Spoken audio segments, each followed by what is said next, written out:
Və Manna dövləti haqqında dediklərimizin üstünə bunu qeyd edeyim ki, Manna dönəminin sonunda Mada tayfaları artıq vardı və bunlar arasında qarşı durmalar var idi və daha sonra Manna ilə Asurlar və Babil ilə Midiya dövləti birlik ittifaq quraraq vuruşur və nəticədə bu Madlar ilə Babillərin qələbəsi ilə yekunlaşır. Yəni dolayısıyla Manna dövlətinin süqutu Mad dövləti ilə bağlıdır. Yəni Manna dövlətinin üstündə Mada dövləti qurulacaq. Yaxşı, Mada sözü necə formalaşıb? Dilçilər, tarixçilər iddia edir ki, Mada sözü ola bilsin ki, İran dilində olan orta sözündəndir və orta ərazidə olan bir dövlət mənasında ola bilsin ki, Mada sözü deyilibdir. Bu, İngilis dilində olan middle sözü ilə eyni kökdür. Lakin Mada sözü necə formalaşıb? Türklər demək lider, qurtarıcı mənasında ma və ata sözünün birləşməsindən ma-ata sözünü formalaşdırıb və onun tərs kombinasiyası kimi ata-man sözünü qeyd etmişdir. Demək ki, ma-ata və onun tərs kombinasiyası ataman. Və biz mata sözünü həm eramızdan əvvəl 7-ci əsrdə Midiya, Mada dövlətinin adı kimi görürük. Həmçinin daha sonra Hun rəhbərinə Mada deyildiyini görürük. Və Çin yazılarından da bəlli ki, burada ona verilən Mada daha sonra verilib. Yəni o, demək Hun ittifaqını qurur, bundan sonra ona Mətə deyilib. Yəni dolayısıyla Midiyada olan Mada sözü və Hunlarda olan Mətə sözü, Mətəxan sözü eyni sözdür və ma-ata, mənlik olan mə ilə ata sözünün birləşməsindən mənlikli ata, günümüz mənasında rəhbər, qurtarıcı mənasına gələn sözdür.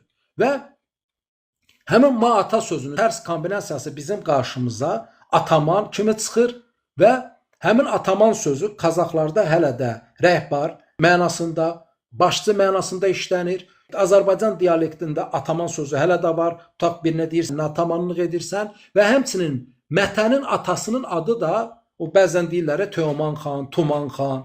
Əslində nədir? Həmin ataman sözündən başqası deyil. Və həmçinin Osmanlını quran Osman xan ki deyirik biz, ağız alışqanlığıdır. Əslində onun adı Osman yox, Otomandır. Gəlin fikir verək. Demək, Osmanın atasının adı Ertuğruldur. Ertuğrulun atasının adı Gündüz xandır. Necə olur ki, fikir verin. Demək, Gündüz Alp, onun oğlu Ertuğrul bəy, onun oğlu Osman Qazi, onun oğlu Orxan Qazi. Yəni, fikir verin, ardıcıllığa baxdıqda görürsən ki, ortada hələ İslami ad yoxdur. Necə olur ki, demək, Gündüz Alp, Ertuğrul bəy, Osman Qazi, Orxan Qazi. Əslində buradakı Osman Otomandır. Hansı ki, ingilislər də onu Otoman olaraq yazır. Səbəb nədir ki, onu Osman kimi oxuyurlar? Çünki ərəb dilində B, T, S yuxarıya baxan S formasındadır, nöqtə ilə ayrılır. Yəni, dolayısıyla ərəb dilində B, T, S səsləri eynidir. Və bu səbəbdən də daha sonra biz Otoman bəyi İslamın səbəblərdən Osman kimi oxumaq bizə xoş gəlib. Yəni, demək ki, dolayısıyla Mata, Mətə, onun tərs kombinasiyası kimi Ataman, Teoman və Otoman Osman bəyin adının olduğunu görürük. Yaxşı, bu arada qeyd edək ki, bəs nə baş verdi ki, eramızdan əvvəl 9-cu əsrdə biz gördük ki, demək, 3-cü minillikdə Subar bəyliyi var, daha sonra o dağılır. Dağıldıqdan sonra Subar bəyliyindən Kuti bəyliyi, daha sonra Kuti, Lulubi, Su, Turuq bəylikləri yaranır və bu ərazilər artıq qeyd etdiyimiz kimi proto-Hami Samilərin gəlişi, eyni ilə proto-Avropalıların gəlişi, eyni ilə eramızdan əvvəl 8-ci yüzildə gələn Aryanların Barslarla qarışmasından Pars boylarının gəlməsi türkləri mərkəzə doğru Urmiya gölü, Göyçə gölü ətrafına çəkilməyə məcbur edir və buradan şərqə, qərbə köç etdirir. Bəs nə baş verdi ki, birdən bu bəyliklər dağılır, türklər seyrəlləşir, amma birdən eramızdan əvvəl 9-cu, 8-ci əsrdə türklər yenidən dövlət qura bilir. Səbəb budur ki, demək bu ərazidən Qara dəniz ətrafına gedən Sak və Kimir türkləri eramızdan əvvəl 8-ci əsrdə yenidən günümüz Azərbaycan və Cənubi Azərbaycan ərazisinə gəlir.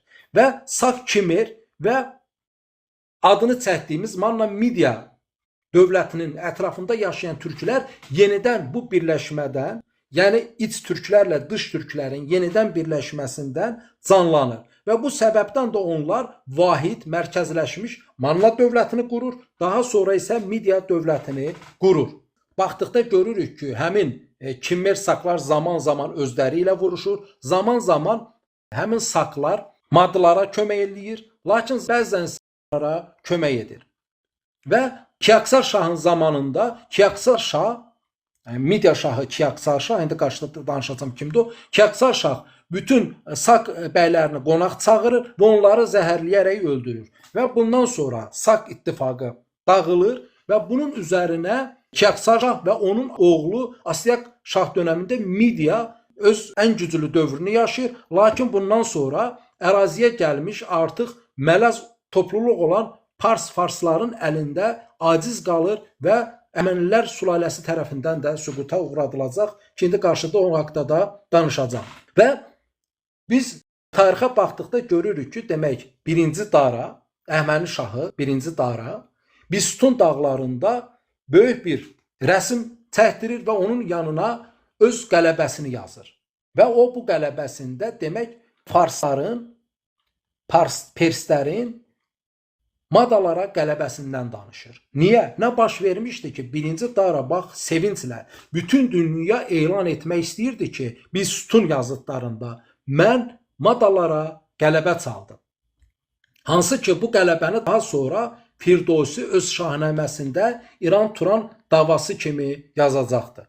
Və biz bunu anlamaq üçün ilk əvvəl Subarları yenidən xatırlamalıyıq. Hansı Subarlar eramızdan əvvəl 3-cü minlikdə bir bəylik kimi vardı. Onun alt şəmsiyəsində olan, onun dağılmasından sonra biz Kuti, Lulubi, Turukki, Su tayfa birliklərinin yarandığını gördük. Bunlar daha sonra əraziyə gələn Proto-Hami Sami, Proto-Hind-Avropa xalqlarının təsiri ilə, Proto-Qafqaz dilli xalqların təsiri ilə zəiflədi. Lakin eramızdan əvvəl 9-cu, 8-ci yüzildə Kimmer sakların bu əraziyə gəlməsi ilə onlar yenidən gücləndi və Manna və Midiya dövlətini qurdu.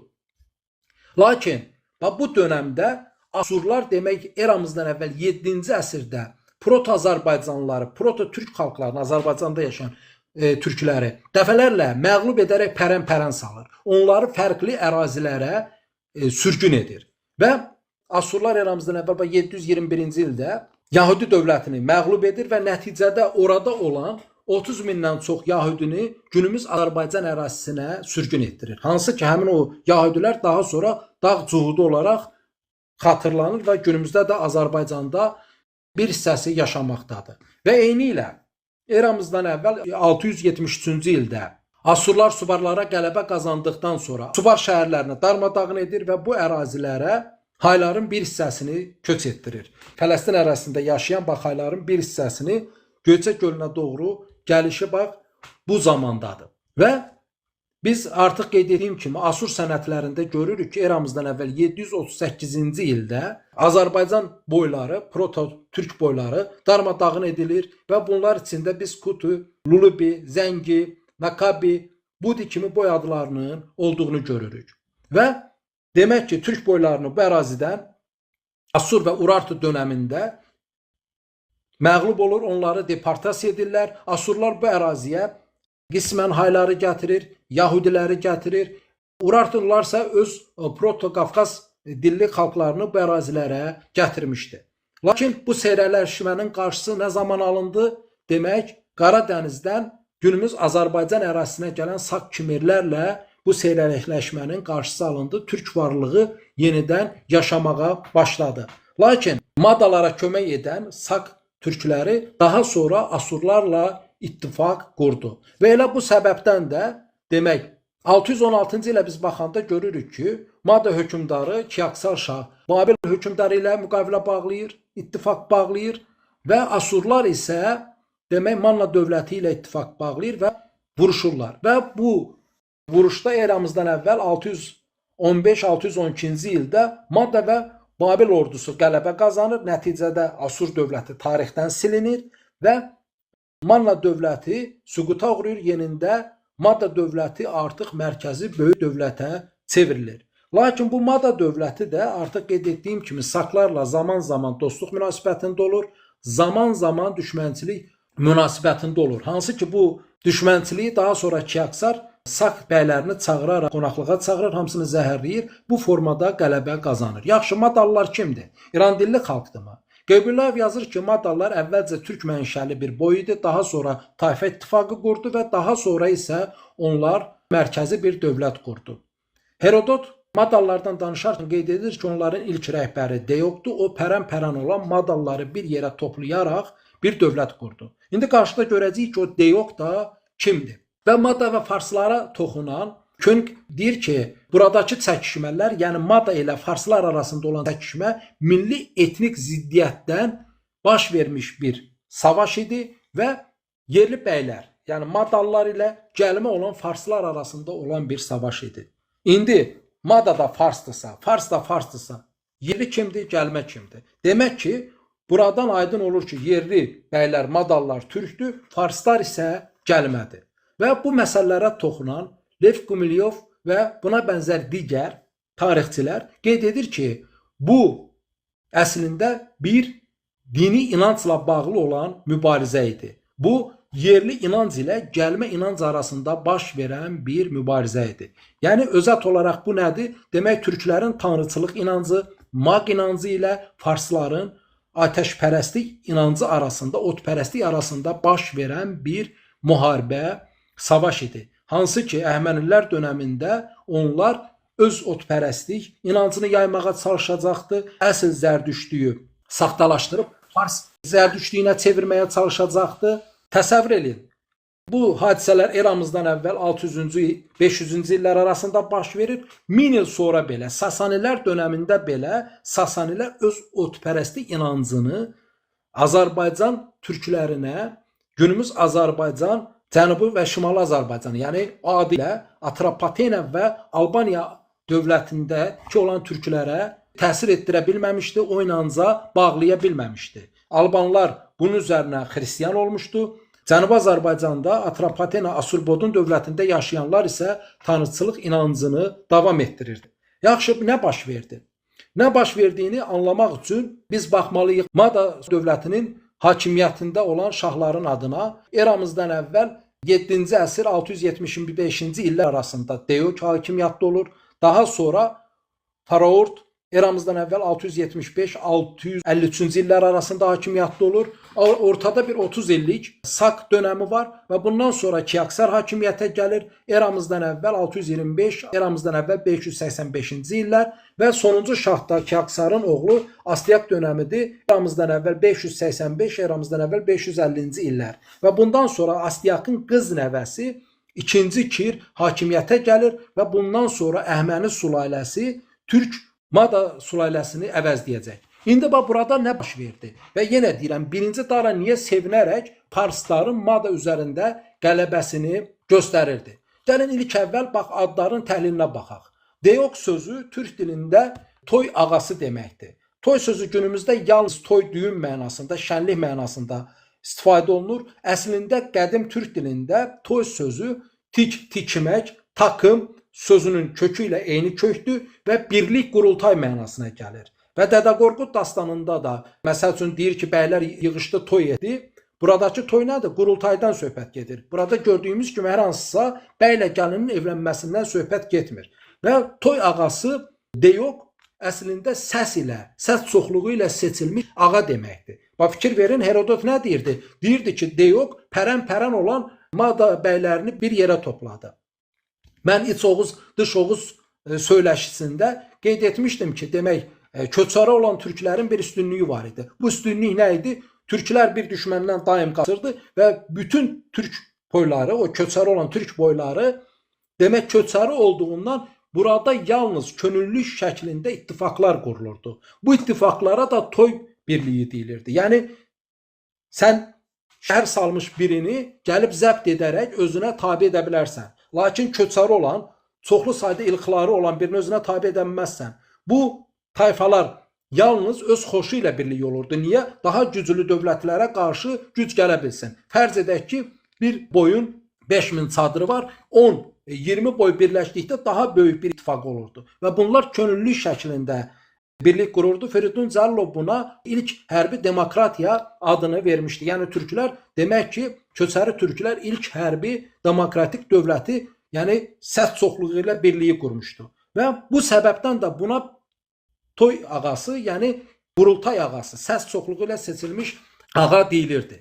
Və biz Deyok sözünün bənzərini Sakların ilk atasının adında görürük. Herodot Sakların ilk atasının ya Herakl və digər rəvayətə görə isə Targita kimi ifadə olunduğunu görürük. Herakl sözü bizim bildiyimiz Koroğlu sözündən başqa bir şey deyil. Koroğlu sözü haqqında çox danışmışam. Qısaca bunu deyim ki, qor sözü türk dilində günəş mənasına gəlir və həmçinin qor kültürü rəhbər, hakimiyyət mənasına gələn bir kök olmuşdu. İndi Avropa dillərində olan kral, korona sözü və bizim dilimizdə olan Dədə Qorqud və Koroğlu sözü rəhbərliyi, hərbi rəhbərliyi, inanc rəhbərliyini bildirən adlar olmuşdu. Herakl və Koroğlu sözü Saklarda onların atalarının adı kimi qarşımıza çıxır. Lakin başqa bir rəvayətə görəsə, demək Sakların atası Targitaydır. Targitay da əslində türk və tay sözündən başqa bir şey deyil. Yəni tay artıq dediyim kimi toy sözüdür, seçim deməkdir, birlik deməkdir və türk tay yəni seçilmiş türk deməkdir. Targitay demək nə imiş? Seçilmiş türk deməkmiş. Və biz Midiya şahının növbətçisinin adının Pirivart kimi yazıldığını görürük. Dilçilər bunu ola bilsin ki, İran dilində olan Faravit, yəni seçilmiş müqəddəs mənasına gəldiyini qeyd edir. Mənsə bu sözü pir və baş sözlərinin birləşməsindən daha sonra son sının rıtı keçidi ilə Privat kimi fars dilində yazıldığını göstərirəm. Və növbəti şah Kiaksardır. Kiaksar qağa və sar sözünün birləşməsindəndir. Qağa sözü günümüz Azərbaycan dialektlərində ata mənasına gəlir. Türk dillərində qağa, xaqan, hakan sözü rəhbər, hərbi rəhbər mənasına gəlir. Sar sözü artıq qeyd etdiyim kimi Hami Sami dillərində kral mənasına gəlir və türk dillərində də biz bunun həm Manna, həm Kiaksarda xanın yanına növbəti xan mənasında birləşdiyini görürük. Necə ki günümüzdə xanlar xanı, şahlar şahı deyiriksə, eyni məntiqin davamı kimi də demək biz Midiyada Kiaksar, Mannada isə Ağasar sözünün olduğunu görürük. Və Kiaksarın oğlu Astiaq olaraq qarşımıza çıxır və ilk baxışdan düşünürsən ki, Astiaq nə ola bilər? Əslində Astiaq isə üst ağa deməkdir. Artıq mən üst sözü haqqında danışdım. Türk dillərində, Orta Asiya türklərində şad, rəhbər, şahzadə mənasına gəlir. Usta sözünün köküdür və eyni ilə ağa sözü də artıq bildiyimiz kimi günümüzdə hələ də işlək olan bir sözdür və üst ağa mənasına gəlir. Və biz beləliklə Midiya Mada sözünün Maata sözündən rəhbər mənasına gəldiyini gördük. Demək ki, ilk dəfə o madaları hansısa bir maata, mətə birləşdirmişdi və onun şərəfinə onlar mada boyları adlanmışdı. Daha sonra onun bizə dövlət qurduqda olan Deyok sözündə toy ağası, Pirivart sözünün pirbaşı, Kiaksarın qağa sar sözü, Astiaqın isə üst ağa kimi olduğunu görürük. Və bu arada qeyd edim ki, o Deyok sözü ki var, toy ağası dediyim söz, həmçinin Səlcuq bəyin atasının adıdır. Biz Səlcuq bəyə baxdıqda görürük ki, onun atasının adı Dükak bəydir. Dükak nədir? Demək ki, buradakı Dükak da yenə toy və ağa sözünün birləşməsidir. Toy sözü bəzi türk dillərində kinin yılaşması ilə toy, bəzilərində isə tok olaraq deyilir. Əslində bu arada toy və dügün sözü ki var, eyni sözdür və toy düyün dedikdə əslində hər iki sözü eyni kökdür. Bax fikir verin. Toy ağası Midiyada ilk rəhbər kimi qarşımıza çıxır və həmçinin Səlcuqluların ilk rəhbəri kimi çıxır. Və bu arada deyim ki, Deyok sözü zaman-zaman fərqli coğrafiyalarda, türklərdə bir rütbə kimi və ya seçilmiş ağa mənasında işlənmiş söz olmuşdur. Və gələk ən son hissəyə, üzr istəyirəm, çox uzun oldu. Amma məcburam bunu bu cür ardıcıllıqla danışım. Yenidən qayıdaq. Nə baş verdi ki, birinci Dara Farsların Mada üzərində qələbəsini sevinclə Bistun qayasında rəsm etdirərək 3 dildə yazdırmışdı. Biz tarixə baxdıqda görürük ki, artıq qeyd etdiyim kimi Kiaksar Sak bəylərini qonaqlığa çağırır, onları zəhərləyərək öldürür və bundan sonra Kiaksar o coğrafiyanın ən güclü dövlətinə çevrilmiş olur. Və Kiaksardan sonra onun oğlu hakimiyyətə gəlir, Astiaq. və Astyakın qız nəvəsi 2-ci Kir daha sonra hakimiyyətə gəlir. Biz Herodota baxdıqda görürük ki, Astyak 2-ci Kirə qarşı mübarizə aparmışdı, savaş baş vermişdi və daha sonra 2-ci Kir qələbə qazanmışdı. Bu qələbənin sonunda Astyak o sarayda yaşamışdı və ölmüşdü. Və Herodotun yazdıqlarından biz müəyyənləşdiririk ki, eramızdan əvvəl 553-cü ildə Kiaksarın baş sərkərdəsi Harpak 2-ci Kiri, yəni Kiaksarın qız nəvəsini təhrik edir ki, hakimiyyətə gəlsin və nəticədə 2-ci Kir, Böyük Kir qələbə qazanır. Və Herodot yazdığa görə güya ki, Astyak yuxuda görür ki, onun hakimiyyətini onun qız nəvəsi əlindən alacaq və maqlarla məsləhətləşir ki, mən nə etməliyəm? Maqlar da deyir, onda sən gəl bunu türk olmayan, mad olmayan birinə ver ki, o hakimiyyətə gələ bilməsiniz. Bildiyiniz kimi türk törəsində nədir? Türk olmayan, yarı türk soyu hakimiyyətə gələ bilməz. Və bu səbəbdən də Astyak öz qızını Pars, artıq yeni mələz xalqın nümayəndəsi Kampizə verir. Və Kampisdən Kir dünyaya gəlir. Lakin bundan sonra güya Astyak yenə yuxu görür və yenidən bu zaman o baş sərkərdəsi Harpaka əmr edir ki, apar mənim nəvəmi öldür. Lakin Harpak onun nəvəsini öldürmür, aparır bir çobana verir və bu hadisədən daha sonra xəbər tutan Astyak nəvəsini geri gətirir və öz sarayında böyüdür. Lakin rəvayət bu, o Harpakın oğlunu öldürtdürür və onun ətindən kabab etdirərək xəbəri olmayan Harpaka yedizdirir. Və təbii ki, şaha heç nə edə bilməyən Harpak bunun qisasını Kiri hakimiyyətə gətirməklə güya ki almışdı. Yaxşı, burada sual oluna bilər ki, Astyak nəvəsini öldürtmək istəyirdisə, niyə sonradan onu sarayına gətirib yaşatdı? Savaş olduqdan sonra, niyə 2-ci Kir qələbə qazandıqdan sonra Astyakı öldürməyib ölənə kimi, öz əcəli ilə ölənə kimi sarayda yaşatdı? Və indi bunu anlamaq üçün biz Kir və Kampis adlarına baxmalıyıq. Demək, 2-ci Kir, Böyük Kirin atasının adı Kampisdir və onun oğlu 2-ci Kirin adı isə Kirdir. Yəni Astyakın vaxtında ona Kir adı verilibdir.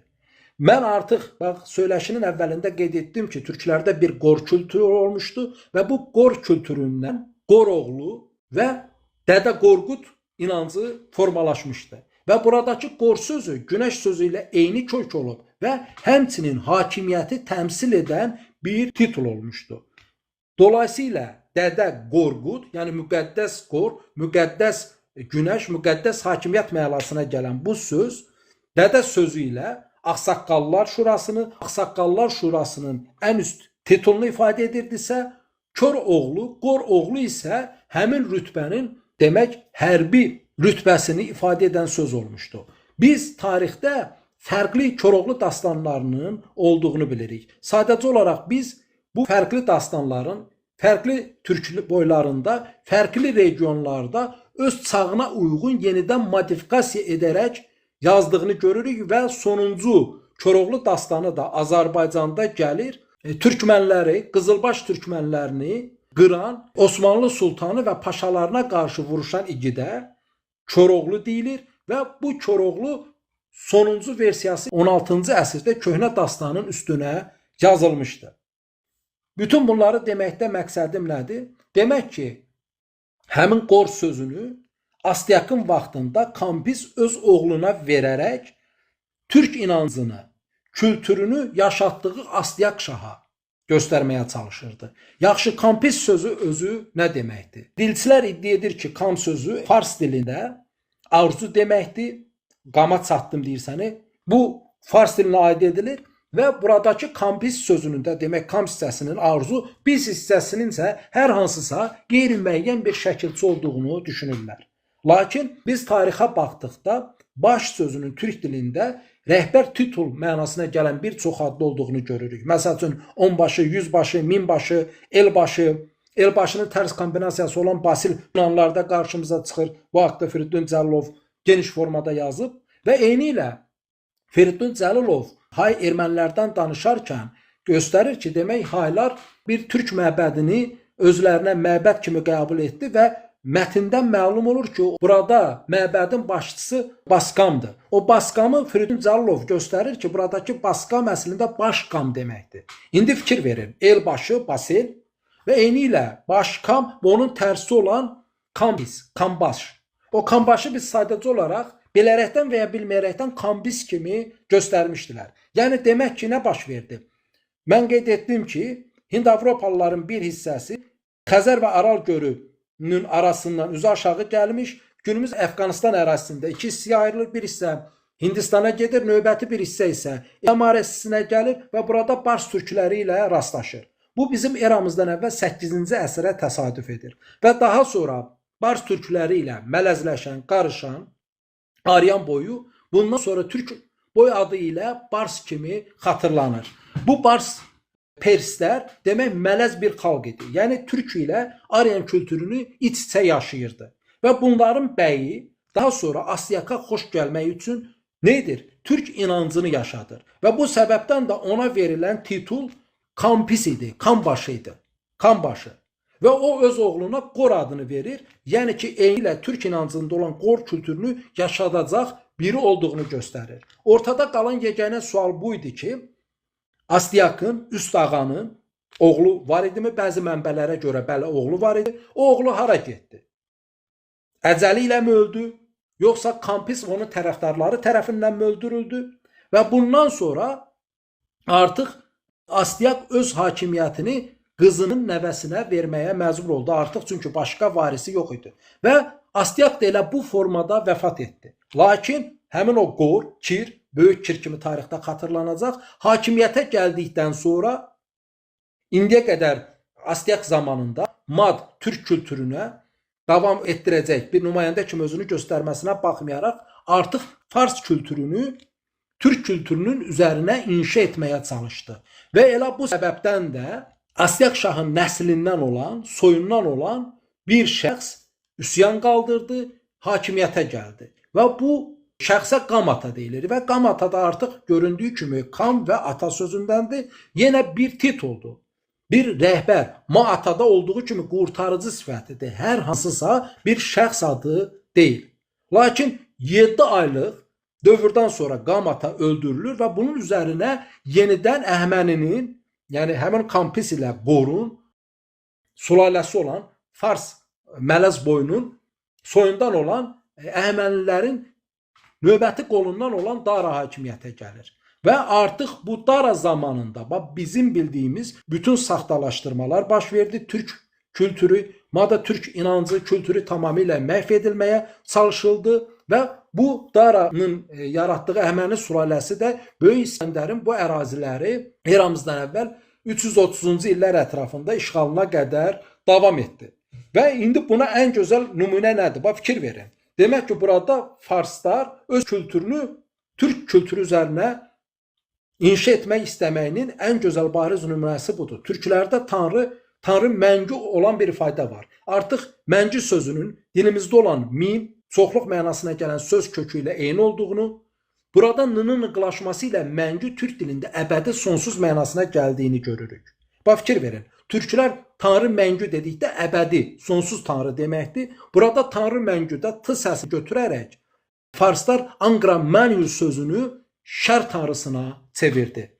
Fikir verirsinizmi? Demək ki, Farslar Mada kültürünü məhv edir və onun Tanrı məngüsü, yəni əbədi tanrısını özlərinin şər qüvvəsinə çevirir. Və bunun üzərinə yazılan, saxtalaşdırılan Avestada türklər şər qüvvəsi, onun tanrısı Tanrı məngü artıq Anqra Məngü olaraq demək şər qüvvəsinə çevrilir. Və indi biz Dədə Qorqudda iç və dış Oğuzun savaşını daha sonra Kiaksar şah zamanında Kiaksar və Mad boyları ilə Sak boyları arasında olan savaş kimi, daha sonra Sakların məğlub olmasından sonra Mad boyları ilə Bars boyları arasında olan savaş və bunun davamı kimi Şahnaməni yazan Firdovsinin İran-Turan savaşı kimi yazdığını görürük.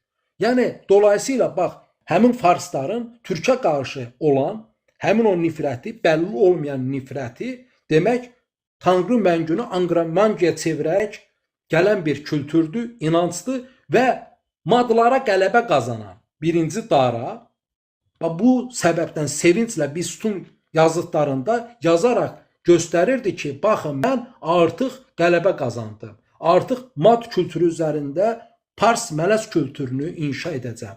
Geriyə qalan növbəti yeganə sual mənə elə gəlir ki, burada Kirə kömək edən Astiaqın baş sərkərdəsi olan Harpaqın adıdır. Harpaq nə deməkdir? Dilçilər iddia edir ki, har sözü demək Hind-Avropa dillərində tutmaq, qapmaq mənasına gəlir. Har sözü ümumiyyətlə qeyd edim ki, ilk dildə ik və irq birləşməsindən formalaşan sözdür. Qırmaq, axar söz kökü ilə eynidir və bu sözdən bir çox dildə sözlər yaranmışdı. Lakin buradakı har sözü bununla bağlı deyil və Harpaqın sonundakı pak hissəsini dilçilər bilinməyən bir fonetik əlavə olduğunu qeyd edir. Lakin biz Harpaq sözünü anlamaq üçün Kürşad adına baxmalıyıq. Kürşad adı Göytürk dövründə olan bir şahzadənin adıdır. Lakin bu şəxs adı deyil. Yenə bu bir tituldur. Kür sözü türk dilində igid, cəsur mənasına gəlir. Kür sözündən dilimizdə qırmaq sözü var. Həmçinin kür sözü var. Məsəl üçün nadinc, dəcəl, fəsapa sığmayan bir nə deyirik? Kür. Kür sözü həmçinin qəhrəman mənasına gəlir. Şad isə artıq qeyd etdiyim ki, üst sözündəndir və mənbələrcə bəllidir ki, türk sözüdür və şahzadə mənasına gəlir. Demək ki, Kürşad nədir? Hərbi, güclü rəhbər, qəhrəman deməkdir. Eynilə Harpaq əslində demək buradakı Kürşad sözündə olan kür sözü və sonundakı pak hissəsi isə bizim bildiyimiz bəy, bəy sözündən başqası deyil. Yəni Harpaq və ya Kürşad demək qəhrəman rəhbər deməkdir. Görünür ki, sərkərdə titulu olaraq verilmiş bir ad olmuşdur. Və ikinci Kir 530-cu ildə Massagetlərin üstünə hücum edir. İkinci Kir Tomris tərəfindən məğlubiyyətə uğrayır. Bundan sonra oğlu 2-ci Kampis hakimiyyətə gəlir və 2-ci Kampisi artıq qeyd etdiyim kimi Misirdən geri qayıdır. Çünki eşidir ki, Qamat adlı biri üsyan qaldırıb hakimiyyəti ələ alıb. Yolda gələndə bilinməyən səbəblərdən Misir səfərindən geri qayıdarkən ölür və hakimiyyəti Qamata ələ alır. Artıq qeyd etdiyim ki, bəzi mənbələrdə həmin Qamata demək Astiaq şahın nəslindən idi. Daha sonra onu yıxaraq Dara hakimiyyətə gəlmişdi. Və demək ki, müəyyənləşdirdik ki, Parslar Astiaq şah dövründə mələz bir xalq idi və bu mələz xalqın Türkə yaxın olan bəyi madlara xoş gəlmək üçün özlərinə Kanbaşı demişdi və oğluna Qor kültüründən Qor demişdi. Lakin o daha sonra Fars kültürünü, Mada kültürünün üstünə inşa etmək istədikdə hakimiyyəti Qamata ələ alır.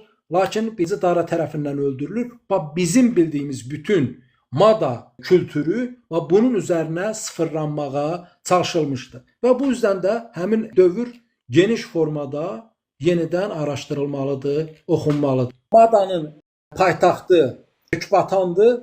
Ökbatan Fars mənbələrində Hanqamat kimi gedir və Yunan mənbələrində isə Ökbatan kimi gedir.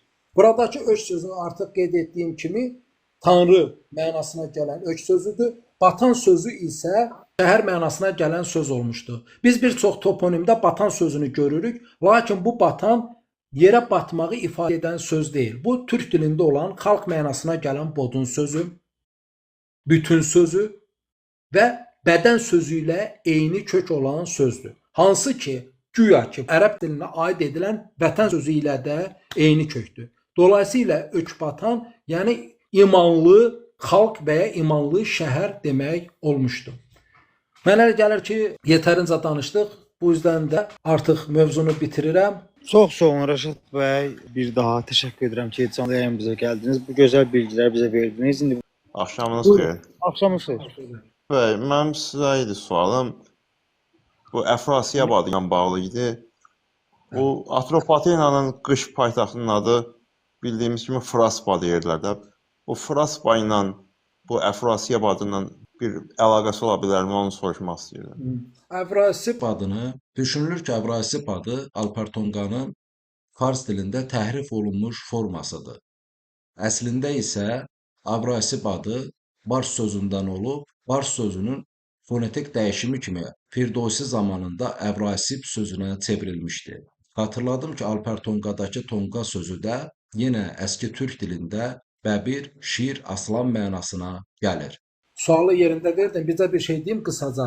Demək Alper Tonqadakı tonqa sözü pələng deməkdir türk dilində və biz baxırıq ki, demək Çatal Höyükdə insanlar rəsm olunubdur. Həmin rəsmlərdə onlar pələng kürkü geyinib və eyni ilə biz daha sonra Heraklın pələng kürkü geyinərək rəsm olunduğunu görürük. Alper Tonqanın pələng kürkü geyinərək təmsil olunduğunu görürük. Biz Asur yazılarına baxdıqda onların əsr aldığı boyların hamısının pələng kürkü geyinərək göstərildiyini görürük. Həmçinin Akkad kralı Naramsinin rəsmində o qələbə qazandığı ən böyük əsrin yenə pələng kürkü geyindiyini görürük. Yəni bütün bu pələng kürkü geyinənlər həmin o Alp türklərini, Alper Tonqa kültürünü davam edən türk boylarını ifadə edən bir kültürdür. Alp sözü cəsur mənasına gəlir. Ər bildiyimiz kimi ərdir. Alper yəni igidlərin əri, rəhbəri mənasına gəlir. Tonqa isə pələngdir. Həmin o pələng isə türk dilində həmin zaman mənasına gələn dün time söz kökü ilə əlaqədardır. Həmin yırtıcı heyvan mənasına gələn kültürü ifadə edir. Yəni dolayısıyla türklər zaman və rəhbər mənasına gələn pirə kürk geyinərək özünü təmsil etmişdi.